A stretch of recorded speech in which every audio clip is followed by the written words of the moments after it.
Yung pangalawang expectation ko naman na mawawala yung noise niya, parang hindi siya actually nawala yung noise eh. Parang lahat ng naririnig kasi nito, mas na-amplify niya yung mga sound.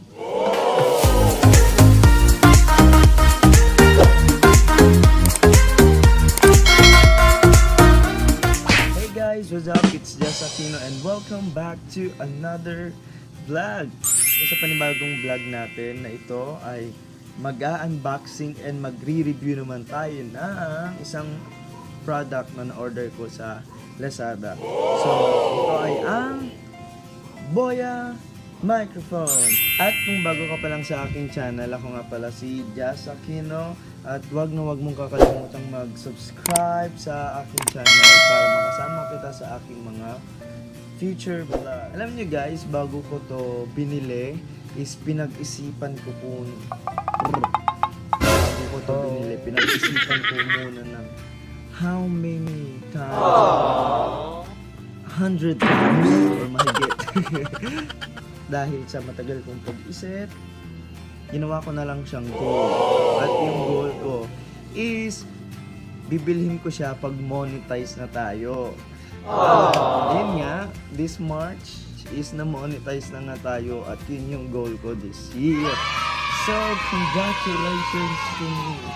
Yeah, you did well. And guys, bibilhin ko tong item na to pag na-monetize ako para at least magagamit ko siya kasi kung hindi naman ako monetize para sa ano pa. And ayun na nga, nabili ko na nga siya guys kasi monetize na tayo this March. And ito na muna yung gift ko, saka muna tayo mag-celebrate. Maraming salamat sa patuloy ninyong pag-support sa aking vlog, sa aking channel, diba? So kahit na hindi pa naman tayo ganun katin na mag-vlog, hindi ko alam kung ano yung mga pinag-vlog ko at naghahanap pa lang ako ng aking niche na tinatawag nila kung saan ako mag-excel is sinasamahan nyo ako, diba? So very thankful ako doon. Sana bless kayo ng Lord na bonggang-bongga, diba? So nabili natin itong Boya Universal Cardia. Paano to i-pronounce? Hindi ko alam kung paano i-pronounce. Search nga natin kung paano to i-pronounce. How to pronounce Universal Cardioid Microphone. Universal Cardioid Microphone. Cardioid. Ayan guys, narinig nyo, cardioid. So, in-order ko siya sa Lazada and ilalagay ko na lang yung link sa baba kasi yun yung may pinakamaraming nag-order. Ang microphone nito, makikita natin usually ito sa mga vloggers, sa mga nag-record, nag-films. So, syempre, nagbo-vlog tayo kaya nagkaroon ako ng interest sa product na ito. Pero, bago yun, gusto mo nang i-shoutout si Jovelyn Camera. Nagpairam siya ng LED strips natin sa likod natin. Kasi, isa rin to sa goal ko. Kaso nga lang, gusto ko muna makita kung anong epekto niya sa video ko. Try ko muna kung maganda o hindi sa background natin. Kasi kung hindi, at least hindi na ako magsasayang ng perang gumas. Wais.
Tapos na tayo guys sa mag-unboxing nitong microphone.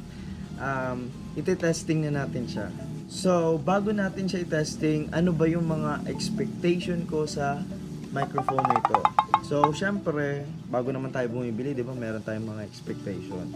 So, bago natin siya i-testing, meron lang ako at least dalawa na expectation dito sa microphone na ito. Unang-unang expectation ko is yung magiging clear yung boses or yung mare-record na audio ng video natin, kaya magiging quality yung video. For example, meron tayo sa isang lugar, pinuntang lugar, meron tayong song cover, mas magiging clear yung boses. So, yun yung unang-unang expectation.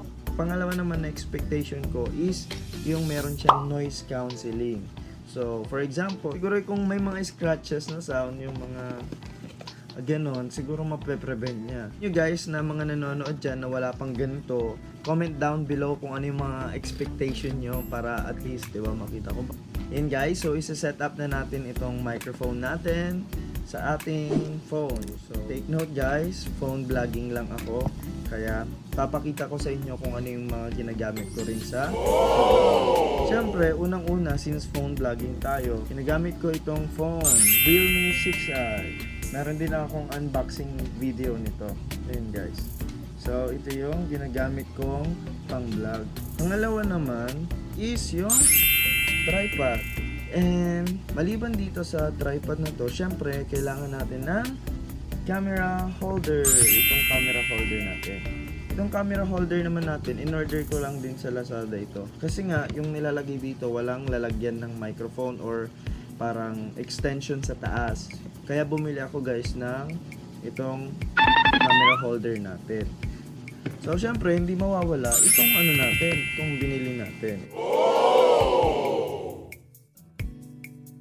So usually guys, pag nagre-record ako ng video, itong ginagamit ko sa likod kasi nga mas malaki guys yung megapixel niya, mas malinaw. Natatansya ko naman guys kung nakikita yung mukha ko, hindi. Tapos ilalak na natin siya.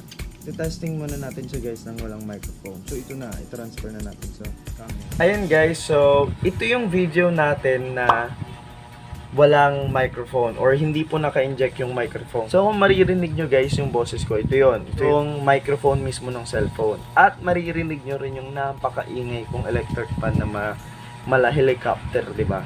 Ayan, isang karinig siya. So ayan guys. Ngayon next naman natin is yung may microphone tayo. So, ayan guys. Ito naman na yung boses ko ngayon na merong microphone tayo sa harap. Hello, sound mic test. Ayan. So, hindi ko pa alam kung anong pinagkaiba. I-check ko mamaya. Diba? Syempre. And syempre, hindi mawawala yung tunog ng electric fan ko. Alam ko na saan karinig ito since meron na tayong microphone. Ayan guys. Diba? So ito yun. Guys, meron din akong ilan sa mga clips na nakuha ko sa church namin na mga videos. Guys, i-observe nating mabuti or kung pwede mag-headset kayo kasi mas makikita nyo yung difference ng sounds natin. Okay.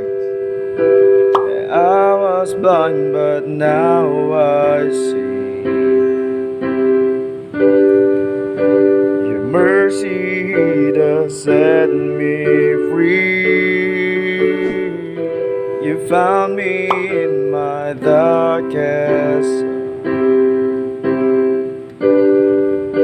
You gave me hope and gave me life. So ayun guys, nakita na natin yung difference nung audio ng mga videos na meron at walang boyang microphone. So, na-reach ba yung expectation ko? Ayun guys, so kung sa expectation ko naman ang pag-uusapan, yung linaw, yung clear ng boses, is nandun siya, talagang naging clear. And syempre, iba yung microphone talaga ng cellphone compared sa microphone na ito na. Yung pangalong expectation ko naman na mawawala yung noise niya, parang hindi siya actually nawala yung noise. Parang lahat ng naririnig kasi dito, lahat ng sound, kahit yung napakalit na sound, talagang mas lumalakas. Parang hindi nawala yung mga scratches na sound. Kasi nga, mas na-amplify niya yung mga sound. So, hindi talaga siya designed for noise cancelling. Kaya pala nabasa ko siya or nakita ko siya na ginagamit for ASMR. So, ginagamit siya kasi nga, yung mga small sounds, mas naririnig niya. Kaya, yung una na expectation ko is 1 to 5 stars is nasa 5 star tayo kasi ang ganda ng quality niya. Hindi niya kasi trabaho na mag-noise cancel. Mag-noise cancel.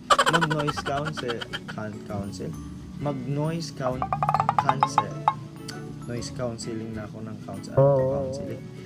Hindi niya kasi trabaho talaga na mag-noise cancel. Kaya hindi talaga natin dapat siya i-expectin na mag-noise cancel. Pero for vlogging purposes, napaka-okay siya. Kasi nga, syempre, if we want na mas quality yung video, mas ma-record natin yung moment, mas ma-record natin yung mga nangyayari sa paligid natin. Syempre, dapat maganda rin yung sound na na-record natin. Kaya ang pinang-final verdict natin dito is napaka-okay niya for vlogging, ASMR, ano mo ang pagre-record na gagawin natin sa buhay natin. Kaya, I recommend this shop. Try nyo siya. Kayong bahala na mag-experience kung ano yung effect nito. Wala namang mawawala. So, syempre, may mawawala pala pag hindi nyo nagustuhan yung pera nyo. Pero, syempre, at least na-try nyo. Lalo na kung nasa field kayo na filming, sa vlogging, or sa kung anong pa mang related sa pagre-record, diba? Comment down below sa mga naka-experience nito, kung ano yung mga experience nyo. Pwede nyo rin i-comment dyan sa baba. Para dun sa mga gusto palang bumili, is makita nila kung ano yung mga experiences din nyo maliban sa akin, 'di ba? Para maging basehan nila kung bibili ba sila, kung sulit ba o hindi. Maraming salamat guys sa panonood ng video to. Sana nakatulong sa inyong pag-iisip kung sulit ba ito o hindi. 'Di ba, binabudget mo sa utak nyo. Ayun guys, syempre wag na wag niyo kalimutan mag-like sa video ito. Click mo na rin yung share, subscribe, and the notification bell para please updated ka sa mga susunod nating videos. Maraming salamat guys. See you on my next vlog. God bless.